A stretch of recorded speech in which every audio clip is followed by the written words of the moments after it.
salue au nom de Jésus. Est-ce qu'elle est vivante? Amen. Est-ce que vous êtes là? Amen. Est-ce que tu peux saluer ton voisin de gauche et de droite? Dis-lui comment tu vas. Je suis content de te voir ce matin. Alléluia. Soyez bénis, soyez bienvenus. Malgré les maladies, nous sommes là. Amen. Dieu est grand. Gloire à Jésus. Sentez-vous à l'aise, prenez place. Là, vous êtes au nom de Jésus. Amen. Qui veut entendre la parole de Dieu? Amen. Ce matin, ce n'est pas trop long. Hein? Intercédez pour moi. Ce n'est pas trop long, je vais vous penser rapidement. Tu vas encore nous réveiller, c'est un message du réveil. Amen. Amen. Et tu peux déjà prendre ta Bible dans le livre de Proverbes, chapitre 26. Prenez de quoi noter. Je vais développer 5 points encore. Ici, c'est autrement. Alléluia. Est-ce que vous êtes prêts? Amen. Ok, le thème de mon message ce matin, c'est les symptômes qui révèlent qu'une mort spirituelle rentre dans la vie d'une personne. Ou la tienne. Amen. Comme sous-thème, tu peux juste mettre n'éteins pas le feu. N'éteins pas le feu. Amen. On va voir ces 5 symptômes qui révèlent qu'une personne est en train de refroidir, en train de mourir dans la foi, en train de se décourager. Comme vous le savez, nous sommes au temps de la fin, là où malheureusement nous sommes en train de constater un refroidissement de la foi. Beaucoup perdent de la foi, beaucoup se découragent. Et justement, nous allons comprendre qu'est-ce qui fait que ces personnes perdent de la foi. Qu'est-ce qui fait que plusieurs à ce temps de la fin sont en train de se décourager. Vous savez, lorsque se convertit, on a toujours ce zèle, ce feu. Tu veux évangéliser partout. Tu veux chanter partout. Tu veux parler de Jésus partout. Mais plus on avance, plus la majorité du temps, beaucoup de personnes commencent à se fatiguer, commencent à se décourager. Comme si le même feu qui était là au début n'est plus là aujourd'hui. Et tu te connais, mon frère, ma soeur, là où tu es. Est-ce que tu as toujours le même feu que tu avais au début? Est-ce que tu as toujours le même zèle que tu avais au début? Au début, les choses de Dieu t'intéressaient. Tu voulais aller au ciel. Tu voulais être enlevé. Tu voulais te sanctifier. Tu voulais demander pardon. Mais aujourd'hui, quelque chose s'est passé dans ta marche chrétienne. Et nous allons justement voir ces symptômes-là dans ta vie. Amen. Mais avant cela, lisons le Proverbe chapitre 26. Excusez-moi pour ma voix. Un peu dérangée par le bruit, mais bon, nous allons prêcher. Proverbe 26, le verset 20. Si tu l'as trouvé, tu dis ah bon, amen. Les amens là prouvent que tu n'as pas retrouvé. Est-ce que tu as trouvé Proverbe dans l'Ancien Testament? Je vois les gens dans le. Ok, lisons-le si on l'a trouvé. Je lis la parole de Jésus. Amen. Faute de bois, le feu s'éteint. Et quand il n'y a point de rapporteur, la querelle s'apaise. Amen. La Bible ici nous dit faute de bois quoi? Le feu s'éteint. Mon frère, le jour que tu t'es converti, il y a un feu qui a été allumé en toi. Et la Bible veut justement que ce feu puisse rester allumé. Mais quand je vois nos visages, quand je vois notre comportement, quand je vois notre façon de faire, je peux constater, je pense que vous le savez, on peut constater que le feu de plusieurs personnes est en train de diminuer.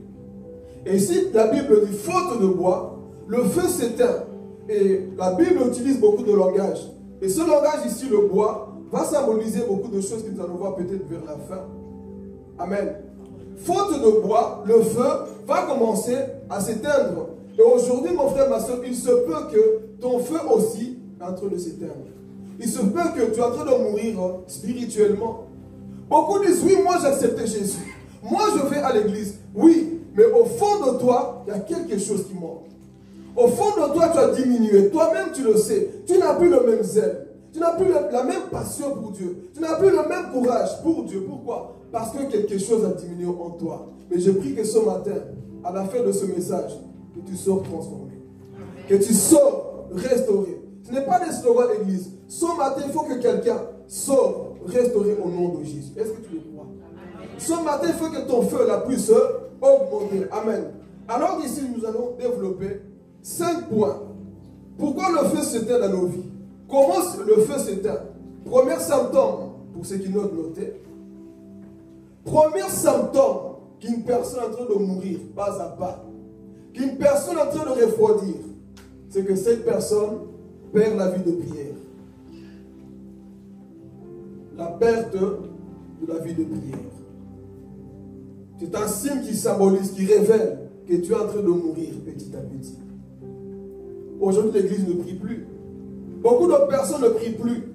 Disons prier, les gens ne prient plus. Pas seulement dans l'Église, même à la maison, au travail. Les chrétiens d'aujourd'hui ne prient plus. Quand on voit le comportement, le caractère de plusieurs personnes, on peut constater, les gens ne prient plus. Celui qui prie va se sanctifier. Celui qui prie va aimer la parole de Dieu. Celui qui prie va aimer la maison de Dieu. Mais est-ce que c'est le cas aujourd'hui? Le feu est en train de s'éteindre dans la vie de plusieurs personnes. Donc, premier symptôme que tu es en train de mourir petit à petit, mon frère, ma soeur, tu n'aimes plus la prière. Aujourd'hui, beaucoup prient seulement parce que je suis attaqué par un démon la nuit. Ah, là tu pries. Beaucoup prient seulement parce que j'ai une maladie dans la famille. Là tu pries. Il ne faut pas que les situations puissent être le modérateur de ta vie. Tu dois prier sans cesse. Problème ou pas, prie. Maladie ou pas, prie. Mais lorsque tu commences à prier de temps en temps, mon frère, tu es en train de mourir petit à petit. Alors nous allons voir la vie d'un homme qui a aussi perdu la vie de Pierre. Vous connaissez tous Pierre. Prenons Marc chapitre 14. Marc chapitre 14, le verset 37. Pierre aussi a commencé à perdre la vie de prière. Et la mort n'était pas loin dans son ministère. Alléluia. C'est quoi le premier point? La perte. Est-ce que tu pries encore là où tu es, mon frère, ma soeur? Est-ce que la prière te bouillonne encore? Ce n'est pas le cas. Ok. Lisons Marc chapitre 14, verset 37. Lisons qu'est-ce que la Bible nous dit. Et il vint vers les disciples qu'il trouva endormis. Et il dit à Pierre, Simon, tu dors, tu n'as pas pu veiller 1 heure. Voyez, l'homme qui est appelé par Dieu, le sommet a commencé dans le jardin de Gethsémani. Jésus, en train de prier, il vient vers ses disciples. Précisément, il parle à Pierre. Pierre, viens prier avec moi. Et le sommeil était là dans le jardin. Beaucoup de personnes aussi, Dieu nous appelle, mais nous sommes dans un sommeil très profond. Nous sommes en train de dormir à ce temps de la fin. Jésus a besoin de toi. Jésus t'appelle pour prier, mais le sommeil, je ne sais pas ce qui t'a affecté. Tu ne pries plus comme avant. Jésus est en train de t'inviter. Pierre, viens prier avec moi. Mais le sommeil t'a accablé. Le sommeil t'a infecté. Pendant que Jésus priait, il vient vers les disciples. Réveillez-vous. Mais la Bible dit quoi? Leurs yeux étaient tellement lourds. Beaucoup de personnes aussi aujourd'hui, c'est comme ça. On est à l'église, mais quand on prie, on voit constamment quoi? Une tiédeur, une mort spirituelle qui s'est installée dans nos vies. Est-ce que nous sommes dans ce type de Pierre? Ta vie de prière est en train de mourir pas à pas. Tu n'avances plus comme avant. Tu vois qu'au fond de toi, plus rien ne va, mon frère, ma soeur. Comment Pierre? Pierre, réveille-toi, viens veiller. 1 heure seulement. Pierre n'a pas su veiller. Alors je vais parler. Mes frères, lorsque tu commences à perdre ta vie de prière, tu finiras par régner celui qui t'a sauvé. Celui qui ne prie pas la nuit finira par régner Jésus en journée. Voilà pourquoi Jésus vient réveiller Pierre. Réveille-toi. Pourquoi? Parce que Jésus voit le danger avant toi, mon frère, ma soeur. Dieu voit les catastrophes qui arrivent avant toi. Donc qu'est-ce qu'il fait? Il te réveille pour que tu puisses prier. Mais l'église actuelle n'aime pas la prière. En ce temps de la fin, les gens n'aiment pas prier. On dort dans la présence de Dieu. Nous ne prions plus. Pendant que Dieu te dit, réveille-toi, prie mon frère, ma soeur. Mais dis seulement, il y a un sorcier dans ta famille. Là, on va prier. Mauvaise motivation. On ne prie que lorsque nous sommes en danger. Ne prie pas quand tu es en danger. Prie constamment parce que tu aimes Dieu. Pierre revient le réveiller. Mon frère, commence à prier. Si tu ne pries plus, mon frère, ma soeur, c'est que tu es en train de perdre ta vie de prière. Tu es en train de mourir pas à pas. La prière pour toi, ça ne te dit plus rien. Nous disons parfois, ce n'est pas possible. Comment quelqu'un qui se dit enfant de Dieu chrétien, quand on dit prie, la personne baille, la personne dort dans la présence de Dieu, est-ce que c'est normal? Église, parlons, est-ce que c'est normal? Comment tu peux dormir dans la présence de Dieu? Tu es en train de mourir petit à petit. Souvenez-vous des tissus. Tous ceux qui dorment dans l'église finiront un jour par mourir. C'est le deuxième point que je vais attaquer après. Comment peux-tu dire que tu aimes les choses de Dieu, que tu es en train de dormir pendant qu'on prie? Est-ce que tu aimes encore Dieu? Il y a un problème sérieux dans ta vie, c'est pas normal. Il y a un problème sérieux dans ta vie, tu es en train de mourir. Lève-toi, prends une décision. Pierre, c'était comme ça. Jésus l'appelle. Messieurs, réveille-toi parce que le danger arrive. Si tu ne pries pas, tu finiras par tomber, mon frère, ma soeur. Si tu ne pries pas, tu finiras par trahir le Seigneur. Si tu ne pries pas, tu vas abandonner la foi. En ce temps de la fin, il faut que tu sois dans la présence de Dieu. Il faut que tu pries ton Dieu, mon frère, ma soeur. Mais ces chrétiens aujourd'hui ne prient plus. Il y a des personnes qui ont le nom de Dieu dans la bouche, mais ne prient plus. Quand est-ce que tu as fléchi les genoux et tu as prié sans cesse dans ta chambre? Quand est-ce que tu t'es enfermé, mon frère, ma soeur? Tu as réellement prié. Mais regarde aujourd'hui, on peut passer 2 heures du temps devant Netflix, n'est-ce pas? Mais quand je commence à prier, le sommeil qui vient, tu aimes Dieu, fais attention, tu es en danger. Comment se fait-il que Netflix te réveille, la prière t'endort? Comment se fait-il que les choses de ce monde te réveillent, mais la prière, c'est là où tu dors? Pose-toi des bonnes questions. Il y a un problème, maman. Ce n'est pas normal. Ce n'est pas normal que moi, là, je commence à fuir la maison de Dieu. Ce n'est pas normal que je commence à fuir la prière. Pierre, c'était ça le premier point. Tu commences à perdre ta vie de prière. Regarde avant comment tu étais zélé. La prière, toi, tu aimais tellement la prière. Lorsqu'on disait prière, tu étais debout. Quand tu venais à l'église, tu étais là, Seigneur, je t'aime, je te loue. Mais aujourd'hui, tu es trop habitué. Hein? Il y a ton voisin, tu es trop habitué. Ce qui tue la soif des affaires de Dieu. Ah, je suis trop habitué. De prière, on va commencer par la modération, on va commencer, je connais déjà. Afin de penser comme ça, au coup. On s'habitue jamais dans les choses de Dieu, mes frères et sœurs. Toi, tu vas nous dire, encore prier, oui, encore prier, frère. On va prier jusqu'au retour de Jésus. On va prier jusqu'au retour de Jésus. Je te pose la question. C'est quoi ton plat préféré? Attends, si. Madès. Si tu as mangé le madès hier, ça va te déranger de manger aujourd'hui? Pourquoi la prière c'est encore fait pour vous? Tu manges le madès, tu le manges encore. Quelqu'un d'autre, c'est quoi ton plat préféré? Nous, c'est le madès. Quelqu'un d'autre? Ndaka, papa John. Si tu vois le ndaka, est-ce que tu vas dire, ah, encore ndaka? Quand tu aimes, tu peux même manger jusqu'à la mort. Et la prière, c'est comme ça. Aimer la prière jusqu'au retour de Jésus. C'est lui qui ne prie pas, va mourir, va trahir le Seigneur. Commence à prier, mon frère, ma soeur. Et il est vrai que ton corps, parfois, n'aime pas la prière. Voilà pourquoi, lorsque Jésus est venu, il a dit à Pierre, Pierre, l'esprit est bien disposé, mais la chair est... Donc je ne laisserai pas ma chair m'empêcher de prier. Donc peu importe, frère, prie, viens ton voisin, prie encore. Non, on prie encore, mon frère, ma soeur. L'église aujourd'hui ne prie plus. Parce que la prière, c'est la respiration de ton âme. Lorsque tu pries, mon frère, ma soeur, il y a quelque chose qui rentre en toi. Et tu es rempli de joie. Tu es rempli de paix. Celui qui prie ne va pas critiquer facilement. Celui qui prie ne va pas voler facilement. Celui qui prie ne va pas regarder la pornographie. Pourquoi? Parce que tu parles à Dieu. Est-ce que nous parlons encore à Dieu aujourd'hui? C'est compliqué aujourd'hui pour les chrétiens. Nous ne parlons plus à Dieu. On ne prie pas assez. Parce que le sommeil est rentré en nous. Commence à regarder une personne qui prie, rarement, finira par tomber. Le problème, c'est ça. Encore prier, mon frère. Mais quoi? Tu es chrétien, pourquoi? Un chrétien qui ne prie pas, il a un problème. Tout chrétien doit t'appeler à prier. Mais toi, comme tu es là, est-ce que tu aimes encore la prière? Beaucoup même commencent à sécher le vendredi de prière. Dites amen, non? Amen. Vendredi de prière, non. Prier pendant 2 heures du temps, c'est pas possible. Mais le chrétien doit aimer les moments de prière. Parce que c'est ça l'essence de ta marche chrétienne, mon frère, ma soeur. Ça va t'aider. Peut-être toi, par tes yeux physiques, tu ne comprends pas. Mais celui qui aime la prière ira loin avec Dieu. Amen. Qu'est-ce que le verset nous dit encore? Relisons. De toujours là nous sommes. Et il vint vers les disciples qu'il trouva endormis. Et il dit à Pierre, oui. Simon, tu dors, tu n'as pu veiller 1 heure.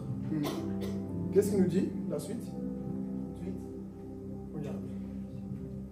Veillez et priez, afin que vous ne tombiez pas en tentation. L'esprit est bien disposé, mais la chair est faible. Amen. vais et faites quoi? Le secret se trouve ici. Les gens là qui viennent à chaque fois, je suis tombé, j'arrive au pas, tu ne pries pas. Tu ne veilles pas, tu ne pries pas. Toi, tu cherches des techniques. Il n'y a pas de techniques. Prie, mon frère, ma soeur. Ta chair là, elle est faible. Donc Dieu te demande ce matin, prie parce que ta chair, elle est faible. Mais l'esprit au-dedans de toi, on ne parle pas du Saint-Esprit, l'esprit de l'homme.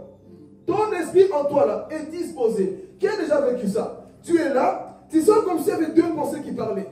Tu dois prier, l'autre côté te dit non, ne prie pas. L'esprit qui est disposé, c'est ça qui dit non, il faut prier. Mais la chair parfois parle plus vite et plus fort que l'esprit qui est en nous.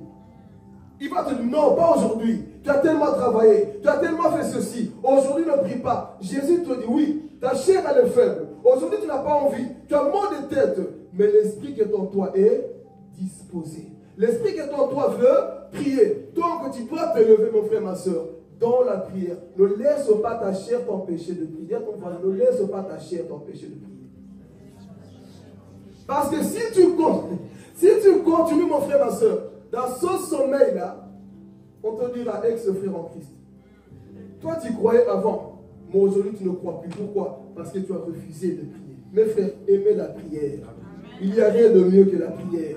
Ne vous fatiguez pas de prier. Cherchez Dieu et vous serez formés. Si tu commences à perdre petit à petit l'envie de prier, c'est que tu es en danger quelque part. Alors à partir de ce matin, applique ce point, mon frère, ma soeur. Si tu vois que tu es en train de t'éloigner, la prière pour toi, c'est devenu un problème, tu dois demander de l'aide. Dites, excusez-moi, là, j'ai vraiment besoin d'aide. Comment moi qui suis enfant de Dieu, je n'aime pas la prière? Comment moi qui suis enfant de Dieu, je commence à fuir les choses de Dieu? Pierre, c'est ça. Sa chute va commencer ici. Il va commencer à refroidir. Parce que le sommeil est rentré en lui. Il va commencer à dormir. Combien de gens ici, nous dormons quand Dieu t'appelle à prier? Quand Dieu te dit réveille-toi pour prier, tu n'arrives pas. Chaque fois que Dieu te réveille, il sait le pourquoi, mes frères et sœurs. N'attendez pas que les problèmes viennent pour commencer à prier. Priez comme ça, vos problèmes vont vous trouver en train de prier. Et là, tu seras fortifié. Amen. Mais beaucoup non. J'attends d'abord que le diable m'attaque la nuit. Et là, je... au nom de Jésus. Dis au nom de Jésus avant, mon frère, ma soeur. Toi, tu attends qu'on vienne t'étrangler la nuit. Là, tu commences à te lever. Et vous allez remarquer, parfois, c'est comme ça. Il y a des chrétiens comme ça. Quand on dit, adorons Dieu, tu l'adores doucement. Mais quand on dit, mettez-vous debout, on va chasser des démons. Seigneur Dieu d'Abraham. Oh Seigneur, là tu pries. C'est toi qui te motive. Ta motivation doit être d'abord Dieu. Mais disons, on va chasser les démons ici. Oh là tu te lèves. On va prier pour la guérison de ton fils. Oh là tu te lèves. Mais pourquoi on dit, prions, on va adorer Dieu? C'est ça qui te motive? Tu ne connais pas le secret, c'est adorer Dieu et Dieu guérir ton enfant. Dieu connaît nos cœurs, église. Quand toi tu es plus motivé à chasser des démons, il va dire, ok, continue à chasser. Continue à faire ceci. Ta motivation doit être d'abord Dieu. Dis à ton voisin Dieu. C'est d'abord Dieu. Mais les chrétiens, j'ai déjà vu les églises. Prions aujourd'hui. Il y a des démons à chasser. Il y a des sorciers à chasser. Là, tu te lèves. Vous savez pourquoi ils font ça? Ils ont peur. Ils disent, si moi je ne prie pas, c'est peut-être moi qu'on va manger. Donc, je vais me lever aussi. Je vais prier. C'est la peur parfois qui pousse certains chrétiens à prier. Mais que pour toi, ça ne soit pas ainsi. Que ce soit l'amour de Dieu qui te pousse à adorer. Amen. Pas parce que tu as peur des sorciers. Oh, de toutes les façons, c'est lui qui est rempli de Dieu, frère. On n'a plus besoin. On doit arriver dans un niveau là où c'est les démons qui ont peur de s'approcher de nous. C'est à ce niveau là qu'on doit arriver. Mais toi, tout le temps, et Dieu, mon frère, dis à ton voisin, sois calme. Celui qui aime la prière, comme on verra la fin avec Paul. Celui qui aime la prière, frère, ne panique pas. Même si la vipère te mord, le fait en toi. Tu n'as pas peur. Parce que tu es rempli de Dieu. Est-ce que toi, mon frère, ma soeur, tu as toujours le zèle de la prière? Est-ce que tu peux appeler parfois ton frère et ta soeur, viens, on va prier aujourd'hui? C'est compliqué, hein? Ce peuple présent n'aime pas. Arrêtons de nous mentir. Église, je parle sincèrement. Là. On n'aime plus la prière. On n'aime plus. C'est pour ça que nous savons que le chrétien va te mêler. Ça m'énerve parfois. Je n'arrive plus. Tu es cocoba, ça fait 5 ans, 6 ans que tu es de la foi. Tu n'arrives pas à abandonner la pornographie. Tu ne pries pas. Tu n'arrives pas à abandonner la publicité, tu ne pries pas. Oh, je vais parler. Tu n'arrives pas à abandonner les musiques du monde, tu ne pries pas. Daniel priait constamment. Rien dans Babylone ne l'a affecté. Oh Jésus. Rien dans Babylone n'a affecté Daniel. Savez-vous pourquoi? Parce que Daniel priait sans cesse. Comment veux-tu tenir face à ce monde qui est rempli d'impudicité? Tu ouvres ton téléphone, des femmes en bikini. Tu ouvres ceci, des femmes avec des sœurs. Tu ouvres ceci, il n'y a que ça. Si tu n'es pas rempli de Dieu, tu finiras par tomber. Voilà pourquoi Jésus a dit, l'esprit est disposé, mais la chair est quoi? Faible. Tu dois prier, nourris ton esprit par la prière. Mange les choses de Dieu. Comme ça, les tentations ne vont pas t'achever. Mais plusieurs personnes tombent. Pourquoi? Parce que tu as perdu la vie de prière. On ne va pas se mentir. Je n'arrive pas. C'est trop dur. La vie chrétienne, frères et sœurs, quand tu comprends, elle n'est pas si compliquée. Amen. Quand tu aimes, qui peut se plaindre de sa femme? C'est difficile d'aimer ma femme. À moins que tu as fait un mauvais choix. Qui peut se plaindre? Personne. Hein? Personne, parce que tu as fait le bon choix, non? Est-ce que tu te plains? C'est compliqué de l'aimer, c'est difficile. La vie chrétienne, quand tu comprends que les épreuves t'attendent, tu vas aimer cette vie.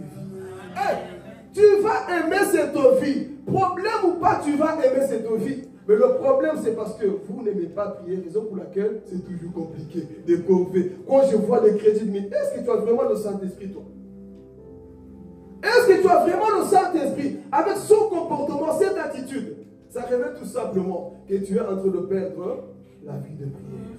Le premier point, qu'une personne est en train de mourir, la personne n'aime pas la prière. C'est ça, mon Dieu, garde-moi, mes enfants, mon travail, amen. Mon frère, tu dois prier sans cesse. Tu dois prier constamment. Et quand on dit prier sans cesse, ce n'est pas t'enfermer. Dieu d'Abraham, vous savez, tu peux être même au travail. Oh Seigneur, Dieu d'Abraham. Dans ton cœur, quand Paul le dit dans Éphésiens chapitre 6, prier en esprit, c'est ça. Amen. Parce qu'il faut noter des choses. Il y a le temps de prière et la vie de l'esprit. Mais moi, je prie plus avec la vie de l'esprit que le temps de prière. Pourquoi? 8 heures du temps, tu vas travailler. Tu rentres, tu es fatigué, tu ne restes même pas beaucoup de temps. Mais je passe plus beaucoup de temps avec la vie de prière que le temps de prière. Cela ne veut pas dire que tu dois négliger le temps de prière aussi. Mais ta vie de prière, tu es dans le bus, tu es dans ton bureau, partout mon frère. C'est ça qui va te permettre d'être debout. Amen. Toi, tu médites en quoi lorsque tu es en face de quelqu'un? Lorsque tu es au travail, tu fais quoi? Je peux être là avec vous, en train de parler dans une réunion, mais dans mon esprit, je suis en train de rêver, Seigneur, remplis les vies, Seigneur, touche les cœurs, Seigneur, change-les. Dans mon esprit, je prie sans cesse. Quand Paul dit prier sans cesse, c'est ça, frères et sœurs. Tu es en face d'un problème, tu ne parles peut-être pas, mais dans ton esprit, Seigneur, je te loue. Oh Dieu, tu es grand. Oh Dieu, tu es bon. On te dit une situation compliquée, mais dans ton esprit, tu es en train de prier. C'est ça, prier sans cesse. Et Jésus te dit, prie aussi sans cesse. Est-ce que nous le faisons aujourd'hui? Tu connais, tu es au volant. Oh, maman. Écoutez, vous savez les choses qui m'ont gardé jusqu'à aujourd'hui, c'est quoi? C'est ce secret-là que je vous donne. Je me suis converti avec des locks. Ils ont dit, hé petit, on verra. Tu vas abandonner la vie de prière. Je me suis converti à 18 ans. 34 ans, aujourd'hui, je suis toujours là dans la foi. Dis à ton voisin, c'est possible. C'est possible. Arrêtez, non, c'est trop compliqué. C'est possible. On est passé par des tribulations, des problèmes. Mais je n'ai pas perdu la vie de prière. Vous savez pourquoi? Le secret, parfois. Prends ton téléphone, enlève tous les wenge bizarres que tu mets. Mets des prédications, Papa John. Même si ça va te... Mais lui, tu vas en enfer. Aujourd'hui, si tu ne changes pas, tu vas écouter ça, ça va te dégoûter du péché. Même en prédication, tu vas entendre, oh, le frère, il crie beaucoup là aujourd'hui. C'est impossible de pécher. C'est ça qui m'a gardé aujourd'hui. Je prenais les prédications de mon pasteur, je mettais, à l'époque, c'était MP3. MP3 t'es rempli des adorations. Témoignage sur l'enfer, sur le paradis, des choses qui me rapprochaient de Dieu. Amen. Moi aujourd'hui, notre téléphone, c'est quoi? Twitter, WhatsApp, je ne sais pas quoi là. Tu vas tenir? Tu ne vas pas tenir. Mets des prédications, mets des adorations. Comme ça, dans ton esprit, tu es toujours en train de prier. Amen. Et c'est comme ça que tu vas aller jusqu'à la fin. Toi, tout le temps, tellement que tu es vide, au ténèbres, tu réponds par des insultes. Tu es vide. On te fait juste, tu commences à brûler le feu rouge. Pourquoi? Tu ne pries pas. Chrétien qui brûle le feu rouge, c'est parce que tu ne pries pas. Et quand tu pries, le Saint-Esprit te parle, ma fille, mon fils, ne traverse pas. Attends. Mais toi, tellement impatient, Tu n'as pas le Saint-Esprit, tu n'écoutes pas la voix du Saint-Esprit, tu pêches constamment. Donc tu es en train de perdre la vie de prière. Chrétien, est-ce que nous sommes prêts à retrouver cette vie? Est-ce que nous sommes prêts à appliquer ces secrets-là? Reprends ta vie de prière, mon frère, ma soeur. Il est temps que tu commences à monter. Parce que sinon tu vas être comme ça toute ta vie. Hein? Tu n'es pas fatigué de toi-même. Même les sorciers, je dis, mais toi, tu es notre cousin. Toi, tu es notre ami. Tu ne nous fais pas peur. Tu peux être assis à côté de lui. Tu te dis, tu ne me déranges même pas. Tu es au travail avec eux. Tu es content. Normalement, quand tu pries sans cesse, Dieu va te parler de qui est qui. Amen. Quand tu es toujours dans le feu, les sons que Dieu va s'approcher de toi, va dire, ici, là, il y a un feu, quelqu'un qui prie. Mais du fait que tu es en train de perdre le feu, ils sont à l'aise avec toi. Ils te font des cadeaux, tu t'achètes même des cadeaux empoisonnés. Voilà pourquoi ta vie parfois ça ne va pas. Réveille-toi, ne perds pas ta vie de prière. Il faut que tu puisses avoir les yeux ouverts. Parce que ce monde est très très spirituel. Si toi tu es en train de dormir, tu vas passer à côté. Amen. Et le temps avance. Donc le premier point c'était quoi? Une personne qui est en train de mourir spirituellement, c'est une personne qui... Alors cette semaine, j'encourage quelqu'un. Si tu dois te réveiller à 4 h du matin, fais-le. À 2 h du matin, fais-le. À 23 h, fais-le. Tu dois avoir cette vie de prière aussi. Sinon, tu vas mourir. Tu vas rien comprendre. Vous savez, la chair, ça va vite. Hein? Tu es là tout d'un coup. Je suis dans le monde. Tout d'un coup, oh, c'est moi qui parle comme ça. C'est moi qui me comporte comme ça. Tu as perdu la vie de prière. La chair, tu vas te retrouver devant un film X. Moi, je vois ça. Oui, parce que je ne prie plus. Alors, retourne dans ta vie de prière si tu ne veux pas tomber. Amen. On va avancer au deuxième point. Comment on peut voir là des symptômes aussi qui révèlent qu'une personne en train de mourir pas à pas, qui est en train de teindre son feu, pour ceux qui notent, la personne ne se sanctifie plus.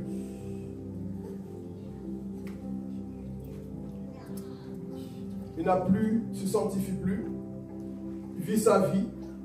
Ça révèle que tu es en train de mourir petit à petit. Qui ici peut rester une semaine sans se laver? Lève la main.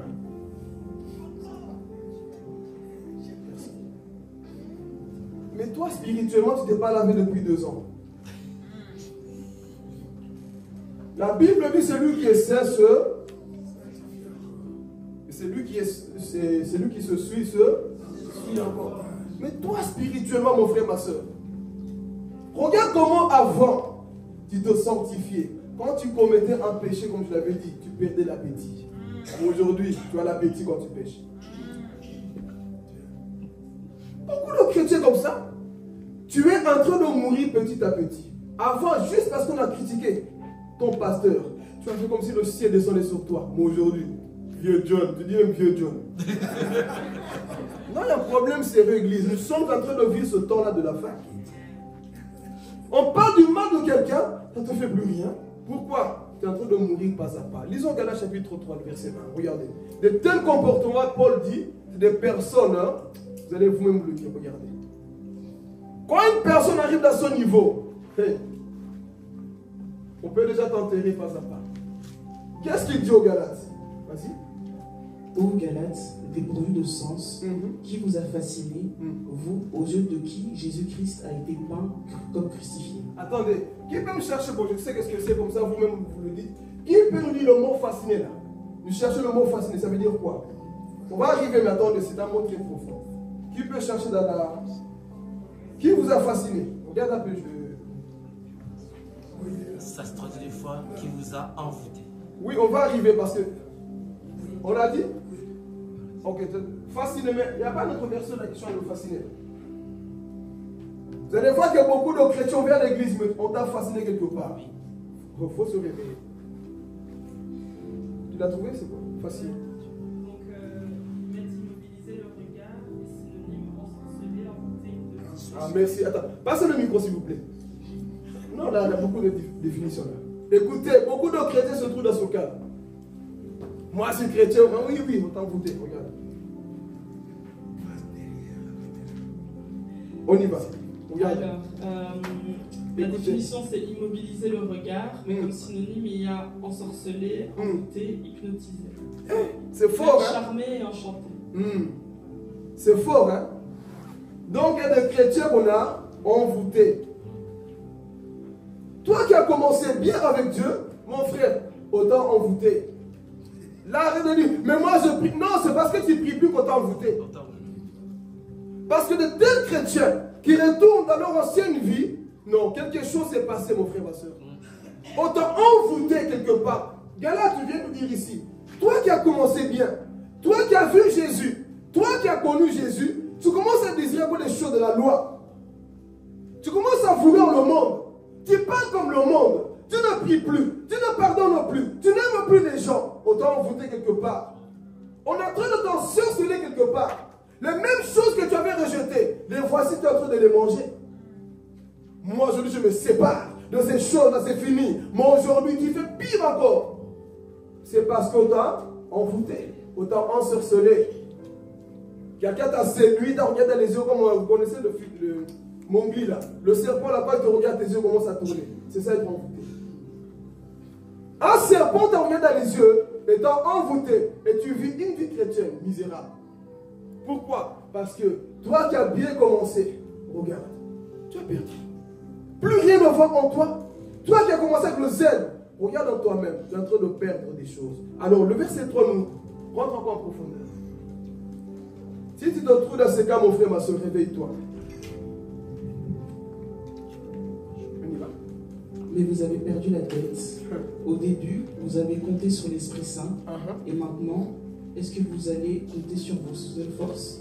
Amen. Toi qui as bien commencé, mon frère, ma soeur, aujourd'hui, non, c'est plus important d'aller à l'église tout le temps. Tu es en train de finir par lâcher. Je viens à l'église de temps en temps. Tu es en train de finir, dites amen, vous c'est votre problème. Tu es en train de finir par, toi qui as bien commencé, oh moi j'aime la maison de Dieu, moi j'aime la méditation, mais aujourd'hui tu dis non, j'ai seulement besoin de coach. Tu es en train de finir par la chair. Il faut que du début à la fin, que ça soit le Saint-Esprit. Amen. Du début jusqu'à la fin, il faut que ça soit le Saint-Esprit. Toi qui as bien commencé, tu as dit, moi et le monde, c'est fini. D'où j'ai dit au début, quand les gens se convertissent, ils sont zélés. Moi, c'est fini. Comme la femme samaritaine. Tu évangélises partout. Mais avec le temps, tu commences à rétrograder. Avec le temps, tu commences à vouloir le monde. Avec le temps, tu commences à dormir. Il te manque des choses encore, mon frère, ma soeur. Ce n'est pas normal en tant que chrétien de commencer à finir par la chair. Qui vous a ensorcelé? Qui vous a envoûté? Toi qui aimais la sanctification, tu es en train de perdre ces choses, mon frère, ma soeur. Tu ne veux plus te sanctifier. Tu ne veux plus demander pardon. Tu ne veux plus aimer les gens. Toi, alors, au début, tu disais, moi, je ne peux pas dormir dans un péché, car je sais que Jésus peut venir à tout moment. Mais aujourd'hui, vous pensez que c'est le cas des chrétiens? Ils sont à l'aise dans le péché. Ils sont tranquilles dans le péché. Moi, je peux dormir comme ça. Ça ne me fait plus rien. C'est en train de montrer que toi, là, mon frère, le feu en toi est en train de diminuer. Alors, vois en toi-même, mon frère, ma soeur, comment tu étais au début. Comment tu te donnais à Dieu. Comment tu avais cet amour pour Dieu. Mais aujourd'hui, tu es en train de compter sur ta propre chair. Tout ce que tu faisais avant, tu priais. Avant de manger, tu priais. Avant de dormir, tu priais. Avant de voyager, tu priais. Mais aujourd'hui, j'ai trop grandi. Va. Quand le malheur va arriver, c'est là que tu commences à chercher Dieu. Tu as commencé par l'esprit, continue par l'esprit. Mais malheureusement, plusieurs personnes sont rentrées dans ça. Tu comptes sur tes propres efforts. Tu es en train de perdre cet appétit des choses de Dieu. Alors il est temps de te réveiller, mon frère, ma soeur. Sanctifie-toi, dis à ton voisin, sanctifie-toi encore. Lave-toi encore. Et oui, Église, nous allons prêcher ces messages jusqu'au retour de Jésus. Sanctifie-toi encore. Lis encore Matthieu. Même si tu l'as déjà lu, lis encore Matthieu. Jusqu'au retour de Jésus. J'ai beaucoup aimé le témoignage de Billy Graham. Un homme qui a voyagé dans le monde entier, qui a gagné des âmes. Il est mort à 98 ans. On va lui poser la question, on va le mourir à 97. Qu'est-ce que tu regrettes dans la vie chrétienne que tu n'as pas fait? Quand on lui a posé la question, il a commencé à pleurer. Il commence à pleurer, il dit, je regrette. J'ai tellement voyagé que je n'ai pas assez lu la Bible. Je dis, comment ça? Oui. J'ai lu la Bible que 100 fois. Mais 100 fois, c'est beaucoup, non? Mais pour lui, ce n'était pas assez. Il a commencé à pleurer. L'homme qui parlait que du ciel, l'enfer, le paradis, il parlait que de ça. Il annonçait le salut. Mais viens te dire que lui, au moins, il a lu 100 fois la Bible. Mais pour lui, ce n'était pas assez. Il y a des gens ici, même pas 2 fois, tu as lu la Bible. Tu es déjà fatigué. Pourquoi? Tu ne veux plus te sanctifier. Dans la vie chrétienne, mes frères et sœurs, c'est ça. Je ne sais pas qu'est-ce que vous cherchez. Vous cherchez des prophètes ailleurs, des nouvelles choses. Dans la Bible, il n'y a pas de nouvelles choses. Les vieilles choses, c'est ça qui va t'en sauver. Les mêmes choses que Paul a prêché. C'est les mêmes choses qui vont te sauver, mon frère, ma soeur. Il n'y a pas de nouvelles choses. Oh, le voyant va me dire, il n'y a pas de voyant. La Bible reste la Bible. Amen. Nous cherchons beaucoup de choses à rajouter, des codes, des coachings. Non, la Bible, c'est la Bible. Sanctifie-toi encore. Sanctifie ton âme, mon frère, ma soeur. Nous allons rester bibliques. Le problème des chrétiens, c'est quoi? Je veux en plus. Une génération de changer. C'est pour ça que beaucoup n'avancent pas. Cette église ne me plaît pas, je vais là-bas.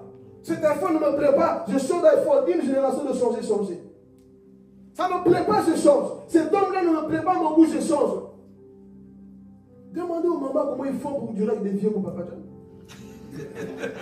C'est ça, cette génération, je vais parler. Une génération de changer toujours les choses. Ça ne marche pas, ça ne me plaît pas, dégage. On fait pareil avec Dieu. Non, j'ai prié comme ça ne fonctionne pas, je change un peu. Mon frère, prie encore. Sanctifie-toi encore. Si ça n'a pas marché, reste en biblique jusqu'au retour de Jésus. Ça va marcher un jour. Le problème, c'est quoi? Non, ça ne va pas à mon goût. La Bible n'est pas ton goût. La Bible est au goût de Jésus. Ce n'est pas ton goût à toi. Moi, je cherche mon style à moi. La Bible, ce n'est pas ton style. Amen. On doit s'adapter à la Bible, l'église.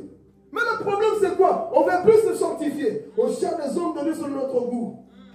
Celui qui aime Dieu dit Amen, même quand c'était mal, quand ça pique, parce qu'il sait que j'ai envie d'aller au ciel. Sanctifie-toi encore. Donc, deuxième point qui montre une personne en train de se perdre, en train de mourir, il n'aime plus la sanctification. Comme le verrou vers la fin. Quand on met le feu, tu commences à te révéler. C'est quoi ton problème? Quand on dit la vérité, ton visage change. C'est quoi le serpent d'église? Chaque fois qu'on met le feu, ton comportement change. Le feu, c'est quoi? J'avance déjà le dernier point. Le feu, c'est quoi? C'est quand on commence à piquer un peu, que le message te fait mal, tu commences à te révéler. Il y a des serpents dans nos églises qui vont se révéler quand le message est rempli de feu. Parler. Il y a des gens qui aiment les cultes calmes, on ne crie pas de sanctification, que des bénédictions. Mais le jour qu'on va dire, mettez le feu, vous allez voir des serpents sauter. Moi, je pensais que j'étais au bon endroit. Écoutez, là où nous disons, messager de paix n'est pas fait pour tout le monde. Messager de paix est fait pour les personnes qui veulent aller au ciel. Où sont les personnes qui veulent aller au ciel? Alors si tu es là, tu dois aimer les messages qui piquent aussi. Mais le problème c'est quoi? On aime sur internet quelqu'un qui nous parle selon nous. Tu vois, quand on te blesse, tu peux faire ça, tu peux faire ça. Si quand on te blesse, demande pardon. Amen. C'est ça le message. Sanctifie-toi encore. Amen. Amen. Donc quand tu commences à perdre ces attributs-là, tu es en train de t'égarer pas à pas. C'était le deuxième point. Il le tend, pardon. C'était le deuxième point. Amen. Une personne qui est en train de quoi? Perdre la sanctification. Il ne se sanctifie plus. L'église est un problème pour lui. Il est trop mou. Mon frère, tu es en train de couper. Tu es en train de mourir pas à pas. Donc il faut te réveiller. Amen. Amen. On va avancer. Troisième point. Il y a des symptômes qui révèlent qu'une personne est en train de mourir. Il n'a plus fait les choses de Dieu. Une personne qui est en train de mourir pas à pas, il n'a plus fait les choses de Dieu. Il y a des chrétiens qui viennent à l'église, ils sont bagarres comme ça. Ils viennent à l'église pour décorer l'église. Frère, il est temps qu'on puisse se réveiller. Amen. Matthieu 5,6, qu'est-ce qu'il dit? Est-ce qu'on aime encore les choses de Dieu? Parce que si tu es déjà pressé parce que tu as un programme, mon frère, tu peux déjà partir. Il y a des gens qui viennent à l'église, vite. Celui qui aime les choses de Dieu va demeurer. Matthieu 5,6 nous dit quoi? Heureux ceux qui ont faim et soif de la justice, car ils seront rassasiés. Amen. On va être rassasié par la parole de Dieu. Mais c'est un des symptômes qui révèlent qu'une personne, mes frères et sœurs, en train de mourir, il n'a plus la faim des choses de Dieu. Ici, humainement, si tu n'as plus faim, c'est que tu es malade. Alors si tu n'as plus fait des choses de Dieu aussi, c'est que tu es malade. Beaucoup de les choses de Dieu ne les passionnent plus.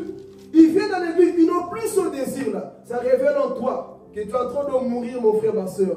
Quand on lit l'histoire des chrétiens, voyons les chrétiens, comment ces personnes étaient debout. Quand on disait, allons à l'église, en marchant déjà, c'est en train de prier. Mais aujourd'hui, en marchant, tu veux déjà quitter l'église. Tu n'es pas encore arrivé, mais tu veux déjà retourner à la maison. Tu n'aimes pas les choses de Dieu, tu es en train de mourir pas à pas, mon frère, ma soeur. C'est ça le problème actuel. Les gens n'ont plus soif des choses de Dieu. Ils n'ont plus fait des choses de Dieu. Ça révèle en eux une maladie qui est en train de les tuer petit à petit.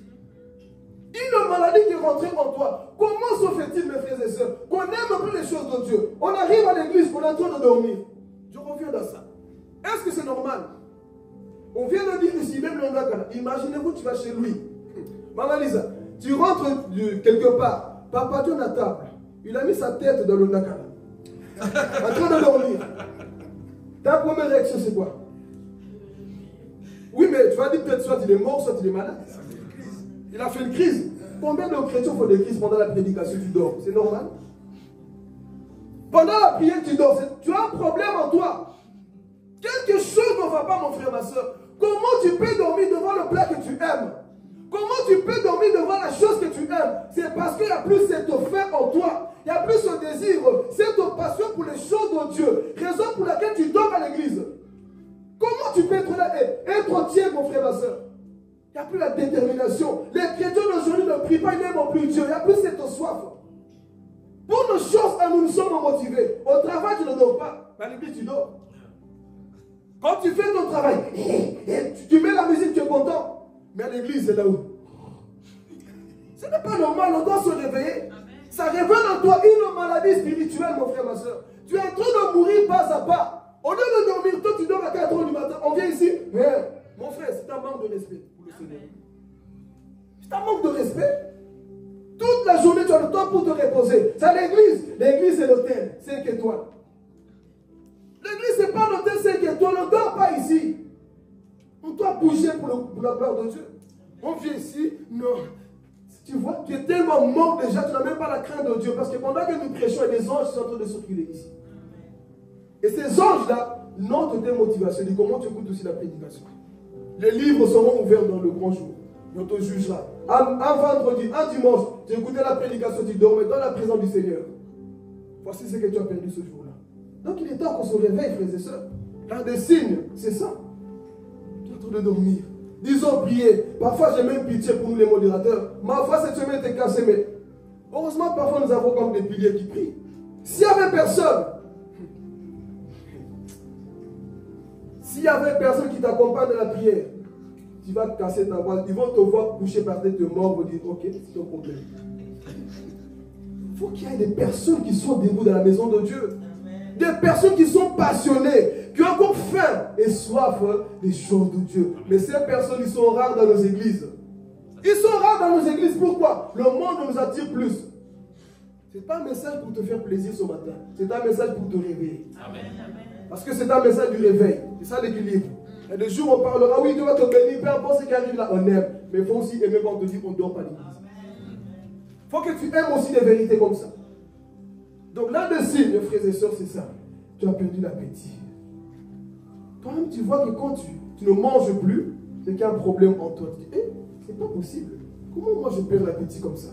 Je ne mange plus. Et pour les choses de Dieu, parfois, interroge-toi. Interroge-toi, comment moi je n'ai plus les choses de Dieu comme ça? Pourquoi j'ai plus soif des choses de Dieu comme ça? Il y a quelque chose en moi qui a changé. Je n'ai plus. Je suis en train de perdre le feu que j'avais au début. Aujourd'hui, je suis rentré dans un sommeil très très profond. Et Dieu ce matin est en train de te dire, réveille-toi, aie encore la soif des choses de Dieu. Et encore, sois passionné. Quand on parle de l'évangélisation, sois content. Quand on parle de Dieu, sois content. Quand on chante, sois content. Mais quand tu perds tout ça, mon frère, ma soeur, tu deviens chrétien. Tu fais comme tout le monde, habitué. Plus rien ne te touche. Vous connaissez ces chrétiens? Plus rien ne les touche. Il voit déjà la chorale, il dit, je sais, il y aura Yahweh, et puis il y aura ceci. Je connais déjà. Si tu penses comme ça, mon frère, tu es en train de perdre la soif, tu es en train de mourir petit à petit. Parce que même si tu connais déjà la chanson, tu vas glorifier le Seigneur. Amen.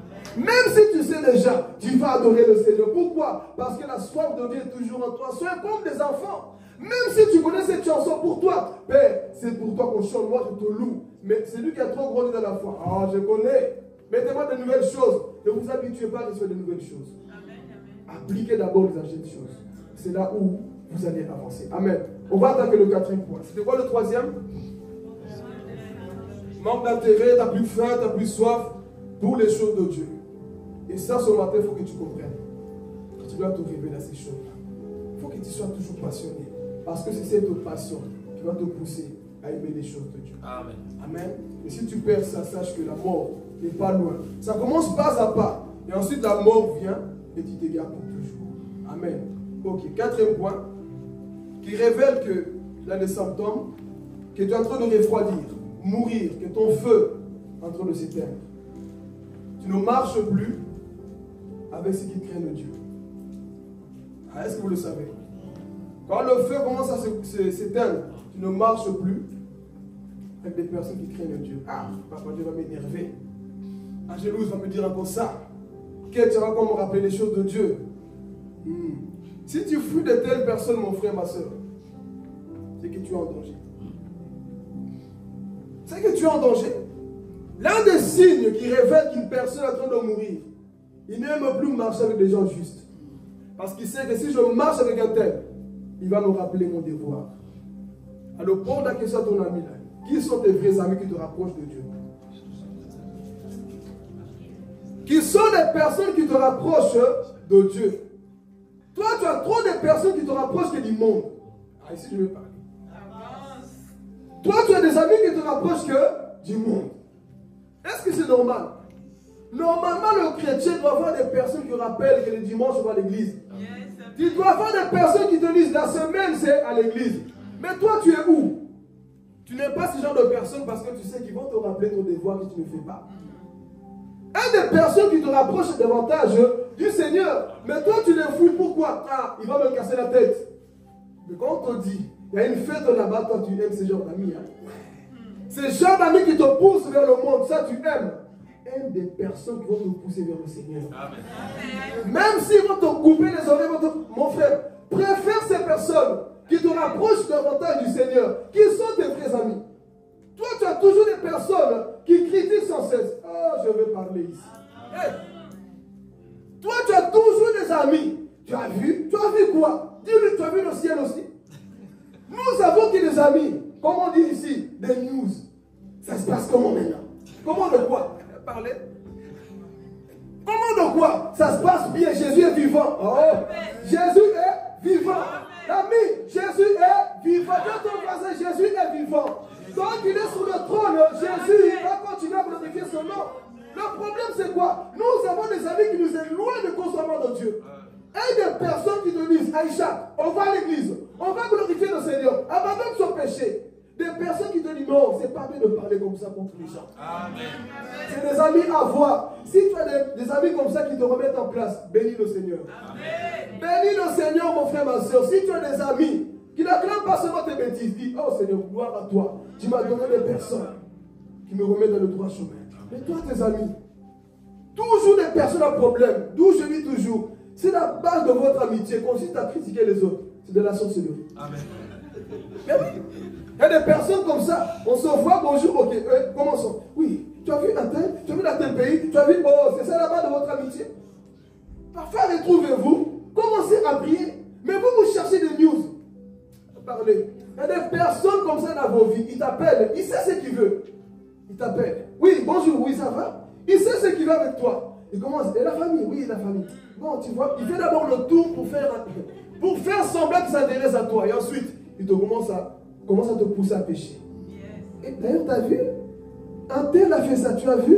En fait, il t'a appelé juste pour dire un tel. Il fait semblant d'abord de passer par Angélus, par Papa John, par l'église, par le Congo, par le Kila qui casse. Et ensuite, tu reviens dans son point principal. Critiquer, juger. Amen.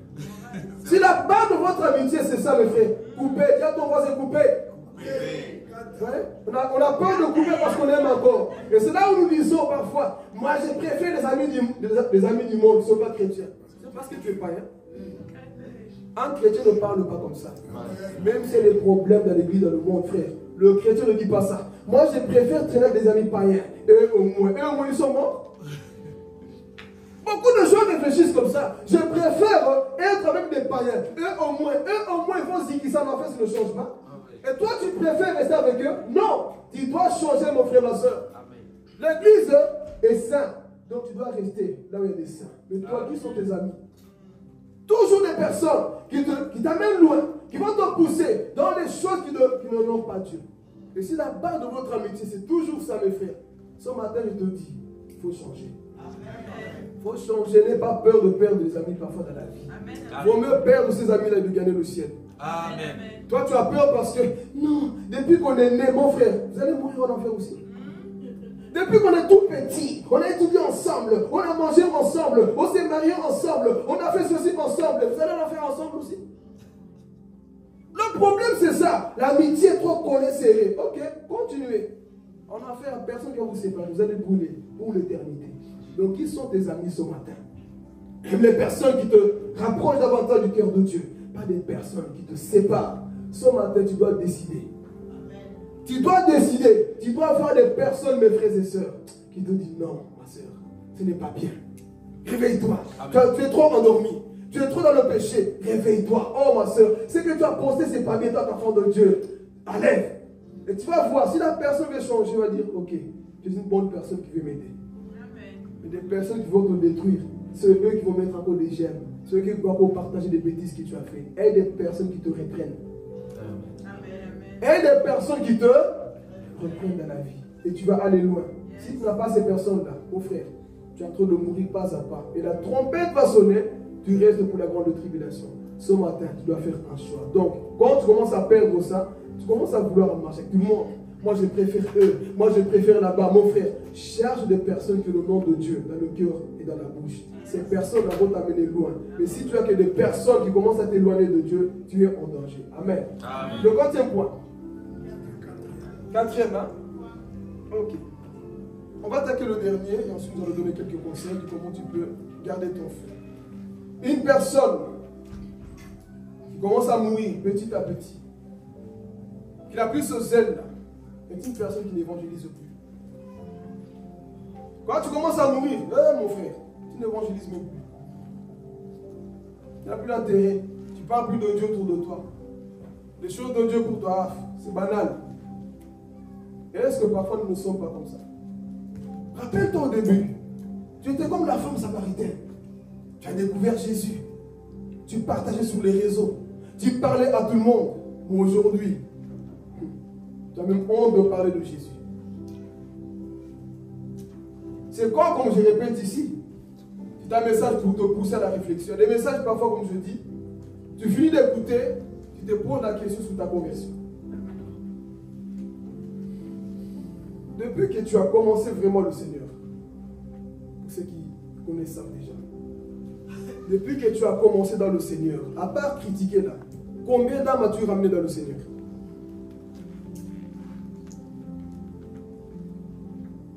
Depuis soi-disant que tu dis, je suis enfant de Dieu, combien de personnes as-tu parlé de Jésus? Et tu nous as fait comprendre que Dieu existe. Au travers de toi, ces personnes ont accepté. Combien? Mais, Seigneur, tu vois, moi je crois en toi, oui, ok, mais la mission, est-ce que tu l'as compris? Depuis que tu es dans le Seigneur, mon frère, ma soeur, combien de personnes as-tu ramené?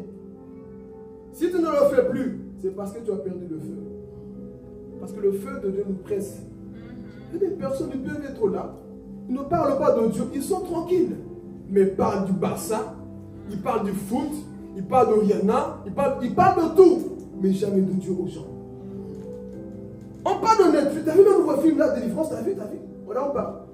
Mais est-ce que tu peux annoncer Jésus au perdu? On ne le fait pas, pourquoi? Parce que le feu est en train de diminuer. Lorsque le feu est allumé en nous, frères, nous allons propager la parole de Dieu. Dans ton travail, on va dire, mais toi là, tu es pasteur ou c'est comment? C'est en Christ, c'est comment? Mais toi, depuis que tu es dans ce travail, on ne sait même pas que tu es chrétien ou pas. Est-ce que c'est normal? Non, pardon. Est-ce que c'est normal? Même dans ton quartier, dans ta maison, parmi tes amis là, tu te caches parce que tu n'as pas encore changé aussi. Est-ce que tu parles de Jésus par ton comportement, par ta façon de faire? Parce que la mission, c'est ça. Parler de Jésus pour que les sauvés, pour que les personnes soient sauvées, qui rentrent au bout dans l'arche. Mais est-ce que nous parlons encore de Jésus? La bouche est devenue trop lourde. Nous ne témoignons plus. Nous ne parlons plus de Jésus. Il y a un problème quelque part aussi. Ça révèle que la mort spirituelle est en train d'arriver dans ta vie. Comment tu peux dire que j'ai rencontré le Sauveur et tu ne parles pas au perdu? Est-ce que c'est normal? Comment tu peux dire que oui, moi, j'ai accepté le Seigneur et tu ne parles pas de lui aux gens? C'est qu'il y a un problème quelque part dans ta vie. Ne dis pas non, c'est normal que je vis comme ça. Non. C'est que la tiédeur est en train de s'installer dans ta vie petit à petit. Et ce matin, tu dois te réveiller. Tu dois te réveiller. Donne de l'espoir aux perdus. Parle aux perdus, mes frères et sœurs. Il faut leur témoigner de Christ. Dis que Jésus est vivant. Il est réel. Il peut te sauver de ça. Commence à parler de Jésus. Mais quand on perd le feu, pourquoi parler de Jésus? Pourquoi témoigner de Jésus? Ça révèle tout simplement la mort spirituelle qui est rentrée dans nos vies. Notre bouche témoigne de tout, sauf parler de celui qui sauve. Celui qui peut sauver les âmes de l'enfer. Si on connaissait l'enfer réellement, on allait évangéliser constamment. Mais le problème, on parle de tous nos projets, nos voyages, sauf Jésus. Parlons de celui qui peut sauver ces âmes au père de l'Église. Annonçons la personne de Jésus qui peut sauver ces personnes-là. C'est en train de se perdre. Donc le dernier point, c'était ceci. Quand quelqu'un commence à perdre le feu, quand quelqu'un commence à mourir, il est tranquille. Il peut faire une année sans parler de Jésus, sans annoncer, sans évangéliser. Pour lui, c'est normal. Ce n'est pas normal. C'est que la mort spirituelle est rentrée dans ta vie. Paul le dit, malheur à moi si je n'annonce pas l'évangile. Mais les gens aujourd'hui, nous sommes tellement dans la tiédeur, dans une mort spirituelle, dans une sécheresse spirituelle, qu'on ne le fait plus. Ce matin, réveille-toi, mon frère, ma soeur. Prends une décision. Que ce matin, tu puisses dire, Seigneur, c'est vrai. Je me suis retrouvé. Je viens par habitude, je m'habitue, mais il faut que je puisse me réveiller. Amen. Alors, quelques conseils. Que faut-il faire? Est-ce que vous êtes prêts? Que faut-il faire pour que ce feu puisse rester constant dans nos vies? Parce que le but, c'est ça. Tu as peut-être vu déjà ces quelques symptômes qui montrent que tu es peut-être dans la mort spirituelle. Et qu'est-ce qu'il faut faire? Vous connaissez tous l'histoire de Paul. Hein? Lorsqu'il part à Rome, il arrive dans l'île de Malte. Ils viennent, ils vont se garer, donc ils arrivent dans la mer. La Bible dit qu'il pleuvait ce jour-là. Et Paul, il va voir des barbares qui viennent arriver. Ils le prennent en charge. Mais pendant qu'il pleuvait, il y avait aussi en même temps le froid. Paul va rassembler tout le monde. Ils vont allumer un feu. Et lorsqu'ils ont allumé ce feu-là, tout le monde était là. Oh, on se réchauffe. Mais Paul, c'est un homme spirituel. Si moi, je regarde seulement le feu là, le feu va s'éteindre, il n'y aura pas la suite. Qu'est-ce qu'il a fait? Il est parti chercher le bois. Paul n'était pas comme tout le monde. Il est parti chercher quoi? Le bois. Donc ce qui veut dire, dans le premier verset qu'on a dit, il faut du bois, le feu c'est. Il faut que ton feu puisse continuer. Alors qu'est-ce que Paul le fait? Inspirer. Il prend le bois, il ramène dans le feu. Il prend le bois, il ramène dans le feu. Mais la Bible dit qu'il va voir quelque chose. Il arrive là-bas. Vous savez, comme je dis toujours, comme on le disait tout à l'heure, il y a des choses qui se cachent encore dans nos vies parce que tout simplement, il n'y a pas le feu. Nous avons des kadiampemba, des comportements, des attitudes qui sont en nous. Vous savez pourquoi? Parce qu'il n'y a pas le feu. Dis à ton voisin, parce qu'il n'y a pas le feu. Parce qu'il n'y a pas le feu. Ta lourdeur spirituelle, c'est parce qu'il n'y a pas le feu. Le sommeil dans l'église, c'est parce qu'il n'y a pas le feu. Alors qu'est-ce qui va se passer? Paul y part, il prend un tas de bois. Et pendant qu'il ramassait le bois là, le serpent sort du bois là. Le serpent sent une chaleur. Pourquoi le serpent s'est révélé? Parce qu'il y avait quoi? Le feu. Dis à ton voisin, c'était le feu. Mais le feu. Il y a des serpents que nous allons voir dans l'église lorsque le feu va commencer quoi? À brûler constamment. Donc Paul commence à mettre le feu. Le serpent a dit, j'étais bien dans mon confort. le serpent a sauté. Il est parti attaquer Pierre et Paul. Il a mordu Paul. Et Paul, il voit, oh, c'est toi. Est-ce qu'il a eu peur? Est-ce qu'il a parlé avec le serpent? Est-ce qu'il a fait comme Adam et Ève? Le serpent, toi aussi, moi je t'ai rien fait. Hein? Il a parlé? Il n'a pas parlé. Apprenez, avec Adam, avec Ève, on parle avec serpent. Mais avec Paul, on ne parle pas avec les serpents. Il a secoué ce serpent. Donc là où je vais dire, frères et sœurs, ta vie est morte. Tu es en train de mourir parce qu'il n'y a pas encore le feu. Qui veut le feu ce matin? Ta vie, elle est morte parce qu'il n'y a pas encore le feu, frères et sœurs. Donc cette venue, si ça va piquer un petit peu pour terminer, ce qui veut dire, frères et sœurs, lorsque le feu vient, ton caractère bidon va se révéler. Le feu, c'est quoi? Une prédication que tu n'aimes pas qui te... Une prédication qui te confronte, ça tu ne vas pas aimer. Donc ta nature de serpent va s'arrêter, machaya. Ta nature de serpent va sauter, va dire Papa John, je n'aime pas ce que tu prêches. Tu es le serpent qui était caché dans la froideur. Tu es le serpent qui était caché. Je n'aime pas ce type de message. Tu es le serpent qui est caché dans l'église. Je n'aime pas ce comportement. La Bible, c'est ça, frères et sœurs. Lorsque le feu commence à descendre, qu'on commence à prier, les serpents vont commencer à dire oui, mais c'est trop, vous durez de trop. C'est ça les serpents qui se réveillent dans le feu. Est-ce que nous ne sommes pas le type de serpents parfois? Lorsqu'on commence un peu à déborder, lorsque le feu commence, ils sont là en train de dire non, mais c'est trop long, non, mais moi je n'aime pas. Ton comportement ne sert pas trop de parler parce que le feu du Saint-Esprit est en train de brûler dans son lieu. Il faut que tu sors de ce temps de bois là où tu es, frère et soeur. Il faut que le feu puisse être allumé. Alléluia. Les serpents, c'est ça. Non, quand on les confronte, on leur dit, mon frère, ne fais pas ça. Les serpents, je quitte l'église. Serpent, quitte. Il y a un feu qui viendra dans ta vie. Tu vas pas... Oh, je vais parler. Les serpents ne supportent pas le feu de l'évangile. Les serpents ne supportent pas le feu. Quand ils voient le feu, ils disent non, je préfère changer. Aller là où il n'y a pas de feu. Je préfère là où on caresse ma vie. Là on me dit pas arrête de pécher. Je préfère ça. Église, aimez les messages qui vous confrontent parce que l'évangile, c'est les messages qui vous confrontent. C'est ça le temps de bois. C'est ça le feu, frères et sœurs. Mais beaucoup ne veulent plus ces genres de choses-là. Non. Moi, comment un pasteur peut prêcher comme ça? C'est toi qui as appelé le pasteur? Comment il peut dire ça? Comment on peut chanter comme ça? C'est toi qui les as appelés? Le problème aujourd'hui, c'est que si l'église ne veille pas, ce sont les fidèles qui vont enterrer les pasteurs. Mais jamais ça ne sera de paix. Nous allons dire la vérité. Il faut que la vérité soit prêchée. Que tu le veuilles ou pas, le feu va être allumé. Le feu de la sainteté va être allumé. Donc si tu es serpent dans son nom, mon frère, tu finiras par commencer à gesticuler. On saura que c'est toi. Un jour dans une église, on priait longtemps. J'ai déjà témoigné de ça. On priait longtemps. On se fatiguait à prier. Maman, Seigneur, envoie des armes, Jésus, fais ceci. On ne le faisait pas encore dans le feu. On priait. Les gens tapaient dans la tiédeur. Mais jusqu'au jour où on a prié avec le feu, quelqu'un est tombé.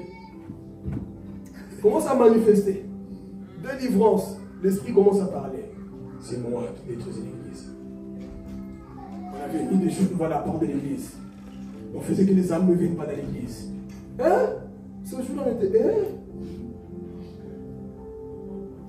Le sorcier a commencé à parler. On m'a envoyé ici. J'ai une mission dans cette église. Empêcher les âmes de rentrer dans cette église. La nuit, je venais, je mettais toutes les choses de la sorcellerie devant la porte. Mais ce jour-là, le feu. Amen. Si c'est toi, prépare-toi. Sorcier dit Amen. Sorcier dit Amen. Il n'y a pas de sorcier. Hein? Dans ce jour-là, frères et sœurs, on a prié. D'où je dis parfois, aimez les prières de feu. On a prié. La personne est tombée en train de dire c'est moi. Elle a dit beaucoup de choses qui nous ont étonnés. On a commencé à voir tel jour. C'est vrai, il y a des problèmes. Il y a eu ceci. J'ai envoûté spirituellement. J'ai fait ceci spirituellement. J'ai empêché les bébés spirituels. Je les faisais qu'ils se querellent tout le temps, qu'il y avait des problèmes dans l'église. On a réfléchi. Ah! Et dès qu'on a fait sa délivrance, l'église avait grandi. Donc ne pensez pas que le monde, c'est comme ça. Toi, tu viens, tu dors. Réveille-toi, prie. Il y a des choses qui se passent pendant que toi, tu dors. Il y a des sorciers. Il y a des serpents. Et ce jour-là, on a invoqué le feu. Le feu de Dieu est descendu. La personne ne pouvait plus supporter le feu de l'évangile. Elle-même, elle a commencé à témoigner. C'est moi. Un jour, j'ai rendu le pasteur comme ça. Même le pasteur a été envoûté. Qui vous a fasciné, Galère? Qui vous a envoûté? C'est pour ça que dans la marche aux chrétiennes, ne vis pas une vie matérielle. Sois réglo. Sois réglo. Il faut maintenir ce feu-là. Donc Paul a dit non. Si moi je regarde seulement ce feu-là, quelque chose va se passer. Et il prend le tas de bois. Et c'est là où le serpent a sauté. Il y a des choses que tu vas voir. Peut-être tu as un serpent aussi dans ton travail. Tu as un serpent dans ta maison, dans ton église. Mais c'est parce que ta vie, elle est tiède, froide, refroidie. Ce matin, énerve-toi un peu parfois. Amen. Non, je ne peux pas accepter cette vie tiède en train de mourir comme ça. Non, jamais. Je dois me réveiller. Comment moi, enfant de Dieu, tu es en train de tolérer ça? Les maris de viennent coucher avec toi, on t'étrangle la nuit, tu te réveilles des choses bizarres, tu dis encore, gloire à Dieu. Non, énerve-toi. Tu vois la chose la nuit, tu es là, oh Seigneur, c'est beau. Beau de quoi? Prends une décision à partir d'aujourd'hui. Prends une décision, lève-toi dans la prière. Commence à mettre le feu, tu verras que quelque chose va se passer. Amen. Et si le dernier conseil, donc on a vu ici, pour garder le feu, tu dois mettre le quoi? Le bois.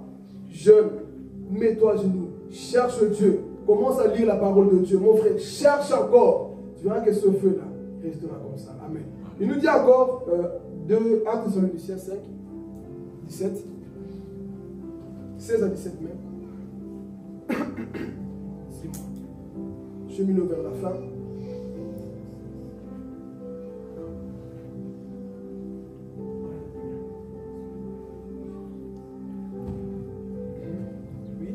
Soyez toujours heureux. Dans la joie, oui. Verset 17. Priez sans cesse. Priez Sans cesse. Alors ici, qu'est-ce que veut dire prier sans cesse? Bon, j'ai déjà donné l'avant au début. Prier sans cesse, c'est quoi? C'est que tu ne dois pas t'arrêter. Hein? Ok, mais prier sans cesse, ici, dans votre compréhension, c'est quoi? Attitude de prière. Attitude de prière, oui. Partout. Pas seulement, même c'est constamment. Mais est-ce qu'on le fait vraiment? Honnêtement, montre pas à l'église. Hein? Non. Est-ce que nous le faisons sincèrement? Voici le secret d'une vie chrétienne. Prier, mais est-ce qu'honnêtement on le fait? Je ne dis pas prier sans cesse, c'est arriver comme les autres là. Tu te mets à genoux. Non. Prier sans cesse. Est-ce que nous on le fait constamment? Tu veux avoir une vie de feu? Voici le secret. Qui peut donner un exemple de prier sans cesse? Je l'ai déjà donné au début. Je ne sais pas si vous avez retenu. C'est quoi? Dans l'attitude de prière au travail. Voilà. Donc ce qui veut dire que ton esprit là, tu es toujours entre deux. Je vous donne un secret de la vie chrétienne. C'est ça. Amen. Prier sans cesse partout là où tu es. Que ça soit même, sauf en enfer, parce qu'une fois que tu es là-bas, tu pries sans vain. Mais sur la terre, peu importe là où tu es, même si tu fais un examen entre d'étudier parfois, vous savez, c'est possible que ton corps est là, mais que ton esprit est en prière. Est-ce que vous le savez? Tu connais, mais ton esprit est en prière. Donc si tu veux garder le feu, c'est ça. C'est que dans ton esprit, tu es tellement connecté à Dieu que tu ne peux pas pécher. Parce que celui qui parle à Dieu pêche difficilement. Amen. Quand tu es en communion avec Dieu, tu pêches difficilement. Donc prier sans cesse, ça va beaucoup t'aider dans ta marche chrétienne. Donc quoi que tu fasses, pense à la prière. Même quand tu es fâché, en colère, fâche-toi mais parle en langue. Tu es déçu mais ça va beaucoup t'aider. Tu reçois une mauvaise nouvelle, Seigneur, je te loue. Tout le temps en esprit et tu verras que ta vie chrétienne va grandir. Alors cette semaine, mon frère, ma soeur, si tu as remarqué qu'il y avait ces symptômes-là en toi, prends une décision. Somme à te dire de Père, je me lève au nom de Jésus. Amen. On va se mettre debout, on va prier.